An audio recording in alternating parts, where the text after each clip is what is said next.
नमस्कार, राधे राधे सभी साथियों को। मैं देवेश शुक्ला एक बार पुनः सभी साथियों का स्वागत करता हूं आपके अपने यूट्यूब प्लेटफॉर्म एग्जाम घर पर।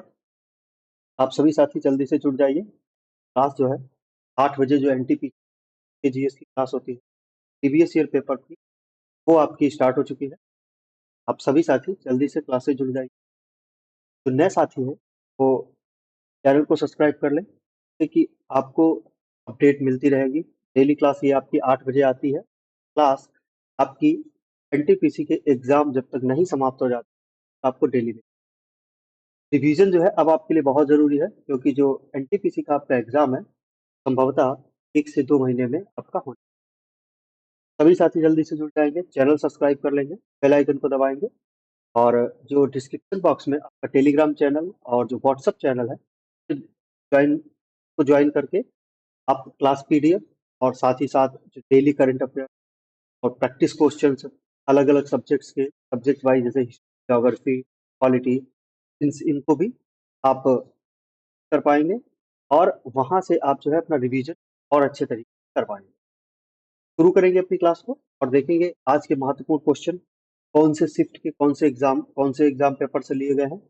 आज संभवतः 4 अप्रैल 2016 शिफ्ट 1 में आपके क्वेश्चन थे, वहां से आपके क्वेश्चन देखिए। लगभग 30 क्वेश्चन होंगे यहाँ पे। 29 क्वेश्चन इसमें पूछे गए थे।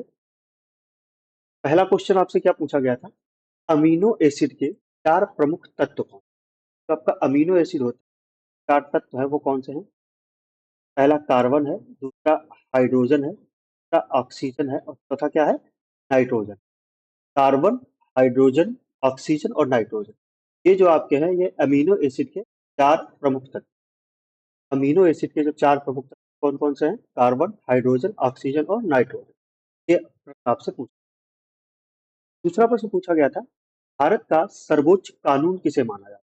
भारत का जो सर्वोच्च कानून है वो भारतीय संविधान को माना जाता है। आपको पता है, चाहे वो राष्ट्रपति, संसद हो, चाहे न्यायालय हो, सुप्रीम कोर्ट, हाई कोर्ट, इन सबसे ऊपर सब ये सारे कैसे चलेंगे, सारे के सारे संविधान के अंतर्गत ही अपना काम करेंगे। भारत का जो सर्वोच्च कानून है इसे माना जाता है भारतीय संविधान, इसे माना जाता है भारतीय संविधान। अगला प्रश्न पूछा गया था, माउंट कंचनजंगा क्या है। तो माउंट कंचनजंगा है वो विश्व का तीसरा सबसे ऊंचा पर्वत है। विश्व का तीसरा सबसे ऊंचा पर्वत। अब आप बताएंगे विश्व का पहला सबसे ऊंचा पर्वत, कमेंट बॉक्स में आप बताइएगा, पता होगा आपको।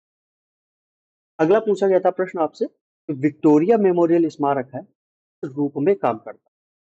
विक्टोरिया मेमोरियल स्मारक है तो क्या किया गया था, एक संग्रहालय के रूप में परिवर्तित कर के रूप में एक संग्रहालय के रूप में परिवर्तित कर दिया। विक्टोरिया मेमोरियल है वो वर्तमान में एक संग्रहालय के रूप में काम करता है। अगला प्रश्न, चार्ल्स चार्ल्स कोरिया कौन था। ये आपका उस समय करंट अफेयर का प्रश्न था, इनकी उस समय पर मृत्यु हुई थी। ये क्या थे, ये सिद्ध वास्तुकार, सिद्ध वास्तुकार। अगला प्रश्न, मुंबई में परमाणु ऊर्जा संस्थान का पुनः नामकरण भारतीय परमाणु भौतिकविद के सम्मान में किया गया था। तो आपको पता होना चाहिए कौन से है वो, होमी जहांगीर भाभा। कौन थे, होमी जहांगीर भाभा। अगला प्रश्न, भारतीय उपमहाद्वीप से यूरोपीय क्लब के लिए खेलने वाला पहला फुटबॉल खिलाड़ी कौन था। ये थे मोहम्मद सलीम, मोहम्मद सलीम। अगला प्रश्न, कॉमिक स्ट्रिप केल्विन और हॉब्स, हॉब्स ने हॉब्स है किसने बनाए थे। ये थे विधायक वाटरसन। ये भी आपका करंट का प्रश्न था उस समय पे, विधायक वाटरसन। अगला प्रश्न देखिएगा, एक इलेक्ट्रॉन क्या है। इलेक्ट्रॉन क्या है, तो इलेक्ट्रॉन को हम इस तरह से डिनोट करते हैं, क्या है, नेट आवेश के साथ उपपरमाणिक उपपरमाणविक कण जो नकारात्मक। क्यों, इलेक्ट्रॉन पर कौन सा चार्ज होता है आपका, नेगेटिव चार्ज। अगला, भारत में श्वेत क्रांति के जनक के रूप में कौन लोकप्रिय है वर्तमान में, जो लोकप्रिय है वो कौन है, डॉक्टर वर्गीज कुरियन। कौन है, डॉक्टर वर्गीज कुरियन। तो श्वेत क्रांति उसका प्रणेता माना जाता है और श्वेत क्रांति किससे संबंधित है, दुग्ध से। युग से संबंधित। अगला है, भारत के पहले उपग्रह का क्या नाम था? आर्यभट्ट। ये अगर आप देखोगे तो 2016 वाले एनटीपीसी में ही कम से कम ये अभी लगभग आज 19वां या शायद हाँ 19वां आपका है सेट। और 19 में कम से कम ये प्रश्न आपसे 4 बार पूछा जाए। कितनी बार? 4 बार पूछा जाए। बहुत महत्वपूर्ण प्रश्न, ये आप जो है याद रखें। अगला है, जीएसएम का पूरा नाम क्या है? जीएसएम का पूरा नाम है global system for mobile communication. क्या है? Global system for mobile communication. Communication. अगला है, अनौपचारिक रूप से खगोलीय दूरी को व्यक्त करने के लिए लंबाई की कौन सी इकाई प्रयोग की जाती है? तो प्रयोग की जाती है प्रकाश वर्ष। क्या है? प्रकाश वर्ष। खगोलीय दूरी को किसमें नापते हैं हम? प्रकाश वर्ष में नापते हैं। सीएनजी का पूर्ण रूप क्या है? तो संकुचित प्राकृतिक गैस। संकुचित प्राकृतिक गैस इसका नाम है सीएनजी। एलपीजी का नाम क्या है? एलपीजी का नाम क्या है ये आप बताइए।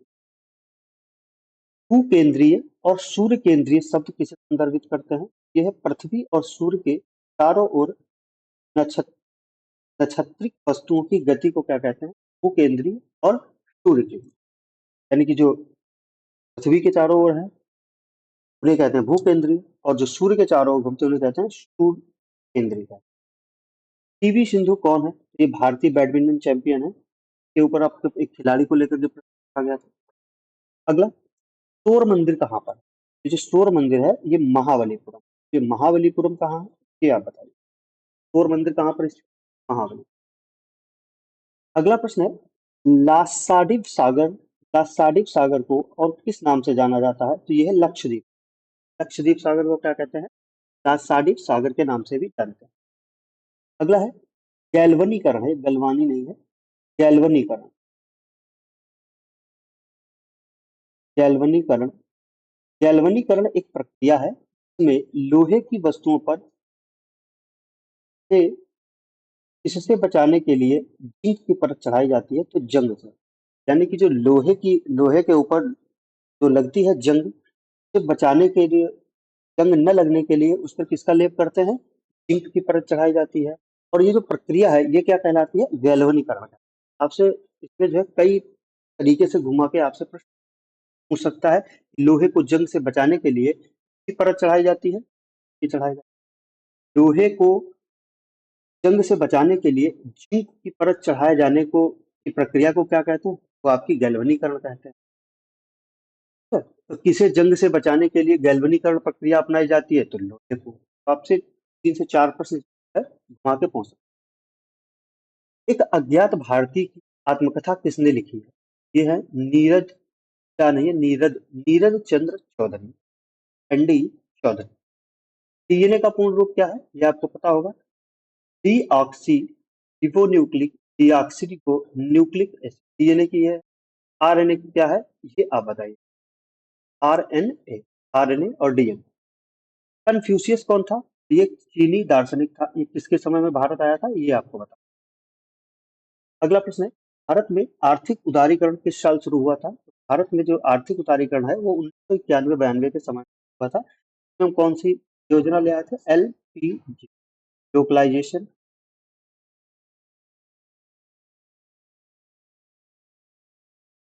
प्राइवेटाइजेशन और ग्लोबलाइज। अगला है, पर्पल फ्रंटियर, अर्थ ड्रैगन और आउटर फोटोज फोटोज यह सभी संदर्भित करते हैं। तो ये सभी संदर्भित करते हैं किसे? चीन की दीवार को।